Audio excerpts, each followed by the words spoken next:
او کالذی مر علی قریۃ وہی خاویۃ علی عروشہا، اور اسی طریقے سے اس شخص کا حال نہیں دیکھا. اب یہ دیکھنے سے مراد یہ نہیں ہے کہ مطلب وہ سارے لوگ وہاں پہ حاضر و ناظر تھے، یہ لنگوسٹک لٹریچر کی بات ہو رہی ہے. جیسے قرآن میں ہے کہ کافروں نے نہیں دیکھا زمین و آسمان ملے ہوئے تھے، ہم نے انہیں پھاڑ کے جدا کیا. سورہ الانبیاء میں مراد یہ نہیں کہ کافروں نے دیکھی ہے کوئی ویڈیو، مراد یہ کہ یہ اللہ کی قدرت کا نظارہ نہیں دیکھ رہے ہو کہ ان کو کسی نے بنایا. کہ ایک شخص جو گزرا ایک بستی پر سے جو کہ الٹی پڑی تھی اپنے چھتوں کے بل، یعنی وہ کوئی تباہ و برباد، کوئی کھنڈرات تھے. تو اس شخص نے کہا قال انا یحیی ہذہ اللہ بعد موتہا، اللہ تعالیٰ مردوں کو کس طرح مرنے کے بعد زندہ کرے گا، یہ بستی کس طرح زندہ ہو سکتی ہے. یہ میں تورات میں ڈیٹیل ملتی ہے، یہ حضرت عزیر علیہ السلام کے بارے میں آتا ہے کہ وہ ایک کسی کھنڈرات کے پاس سے گزر رہے تھے تو انہوں نے یہ کہا.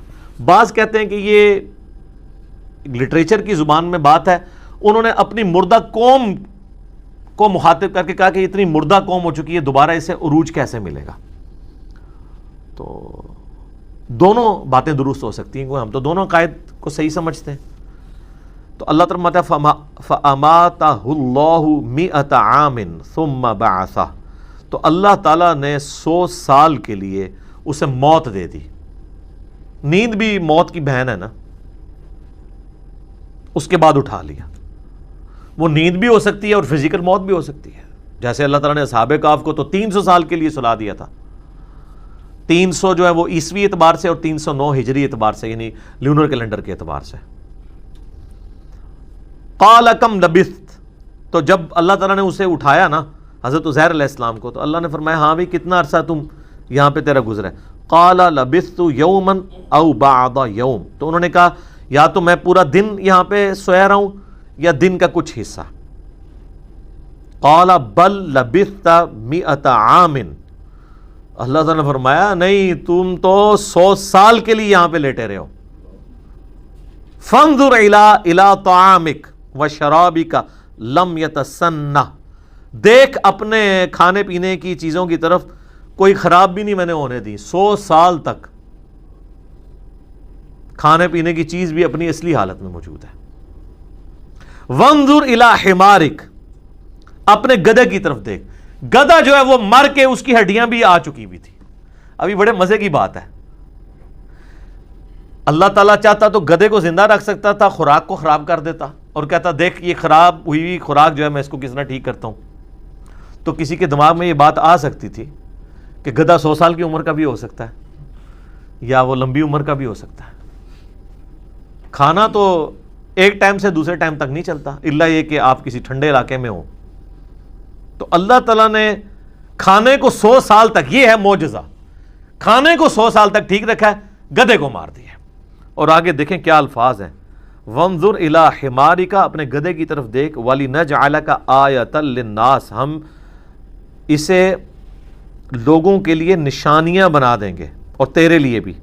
وانظر الی العظام کیف ننشزها، دیکھ ان کی ہڈیوں کو ہم کیسے ان کو جوڑتے ہیں.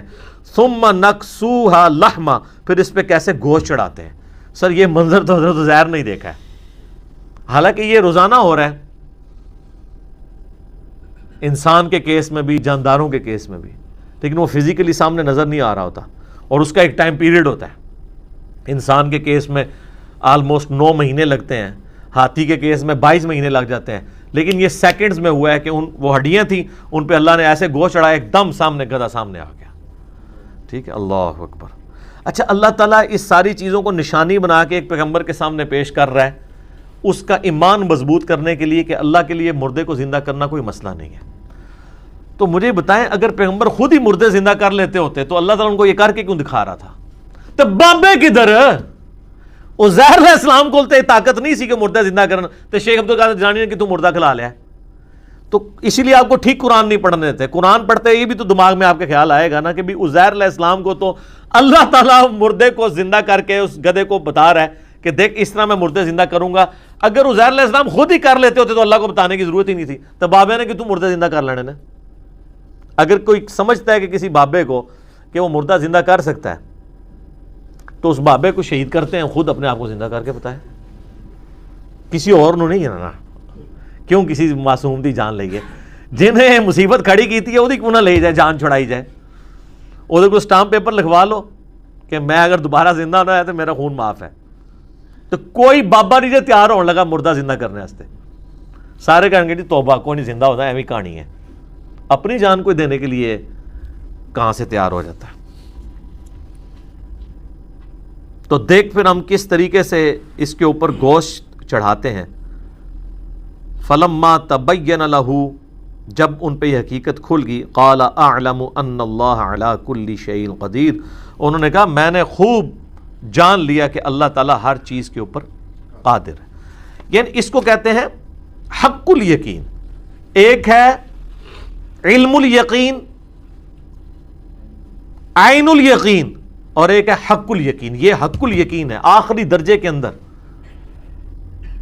علم الیقین کہ آپ کو کسی نے بتایا کسی جگہ پہ آگ لگی ہوئی ہے, آپ وہاں پہ پہنچے, آگ آپ کو نظر بھی آ گئی, دھواں اٹھتا ہوا, تو آپ نے اپنی آنکھوں سے مشاہدہ کر لیا, اسے کہتے ہیں عین الیقین, یعنی آنکھوں سے یقین حاصل کر لیا. پہلے صرف علم کی حد تھا, یہ ہے آنکھوں کی حد. حق الیقین یہ ہے کہ جا کے ہاتھ بھی رکھ دے ہوتے کوئلے ہوتے, تو پھر تو انہوں پتہ لگ جائے گا, پھر واقعی حق کھل کے سامنے آ جائے گا کہ یہ آگ ہی ہے. کیونکہ آپ کو پتہ ہے ویسے تو یہ شوکیس میں سجانے کے لیے آج کل تو کئی ایک آپ کو اس طرح کے جو ہیں وہ شو پیس مل جاتے ہیں, جو لگ رہا ہوتا ہے اس میں سے آگ نکل رہی ہے, روشنی بھی ہوتی نہیں ہے, اس کے اوپر آپ ہاتھ رکھیں تو وہ دھواں بھی آپ کو ٹھنڈا فیل ہو رہا ہوگا. تو ظاہر ہے کہ وہ نظروں کا دھوکہ بھی ہو سکتا ہے. اب ایک شخص کو اگر دھواں اٹھتے ہوئے نظر آ رہا ہے کسی اس طریقے کی اورنج رنگ کی چیز سے, تو اس پہ ہاتھ لگاتا ہے تو اس کے بعد ہی اسے حق الیقین آئے گا نا. تو پیغمبر کو اللہ تعالیٰ نے وہ حق الیقین تک پہنچا دیا, کیونکہ انبیاء اکرام نے دنیا پہ اللہ کی حجت ہوتے ہیں, وہ لوگوں کو انہوں نے اللہ کا تعارف کروانا ہوتا ہے, ان کا ایمان جو ہے وہ اعلیٰ درجے کا ایمان ہوتا ہے. تو یہ دو واقعات تھے. ایک واقعے کے اندر کافر کے ساتھ علمی مجادلہ ہوا حضرت ابراہیم علیہ السلام کا, دوسرے واقعے میں حضرت عزیر علیہ السلام کے سامنے مردے کو زندہ کر کے بتایا گیا, اور 100 سال کے لیے ان کو بھی اللہ نے سلا دیا. اور آپ دیکھیں حضرت عزیر علیہ السلام 100 سال تک سوئے رہے یا مردہ رہے, اللہ نے دوبارہ ان کو زندہ کیا. ان کی عمر وہی رہی جس میں وہ فوت ہوئے تھے, اور اسی دوران ان کے سارے ہم عمر لوگ فوت ہو چکے ہوئے تھے. وہ تو جب اپنی قوم میں آئے تو کوئی ایک بوڑھی زندہ تھی, کوئی بڑی عمر والی, اس نے حضرت عزیر کو پہچانا ہے, باقیوں کو تو پتہ بھی نہیں تھا. پھر حضرت عزیر نے ان پہ دعوت توبہ امت کے اوپر پیش کی, اور دوبارہ سے ان کو پھر عروج بنی اسرائیل کو ملا حضرت عزیر علیہ السلام کی دعوت توبہ کی برکت سے. تو یعنی اللہ تعالیٰ نے ان کو دکھایا کہ اگر اللہ مردے کو زندہ کر سکتا ہے نا, تو اس مردہ بنی اسرائیل کو دوبارہ سے دنیا کا حکمران بنا سکتا ہے. تو یہ دوسرا عروج تھا. پہلا عروج ان کا وہ طالوت اور جالوت کی جنگ کے بعد آیا, پھر دوبارہ سے یہ محکوم ہو گئے کچھ عرصے بعد, اور دوبارہ یہ جو عروج ہے حضرت عزیر علیہ السلام کے ذریعے اللہ تعالیٰ نے ان کو دلوایا, اور مردہ قوم کو اللہ تعالیٰ نے زندہ کیا, ان کو دنیا پہ حکمرانی دی. تو یہ حضرت عزیر علیہ السلام کا یہ واقعہ. اور اب تیسرا واقعہ جو ہے نا وہ حضرت ابراہیم علیہ السلام کا واقعہ ہے, مردوں کو زندہ کرنے کے حوالے سے. انشاءاللہ اس میں کئی ایک ٹیکنیکل چیزیں بھی ہیں, میں اس کو اگلی دفعہ ہی ڈسکس کروں گا. وہ ایک امپورٹنٹ واقعہ ہے جو ان کو اللہ تعالیٰ نے حکم دیا کہ 4 پرندے پالو, ان کو اپنے سے ہلا لو, پھر ان کو کاٹا, ان کا پورا قیمہ کیا گیا, پھر اللہ تعالیٰ نے ان کو زندہ کر دیا. تو اس واقعے کو انشاءاللہ تعالیٰ ہم اگلی قرآن کلاس کے اندر ڈسکس کریں گے. اللہ تعالیٰ سے دعا ہے جو حق بات میں نے کہی اللہ تعالیٰ ہمارے دلوں میں راسخ فرمائے. اگر جذبات میں میرے منہ سے کوئی غلط بات نکل گئی تو اللہ تعالیٰ اسے معاف بھی کر دے, محف بھی کر دے. ہمیں کتاب و سنت کی تعلیمات پر عمل کر کے دوسرے بھائیوں تک پہنچانے کی توفیق عطا فرمائے. سبحانک اللہم و بحمدک, اشہد ان لا الہ الا انت, استغفرک و اتوب الیک, وما علینا الا البلاغ المبین. جزاکم اللہ خیر.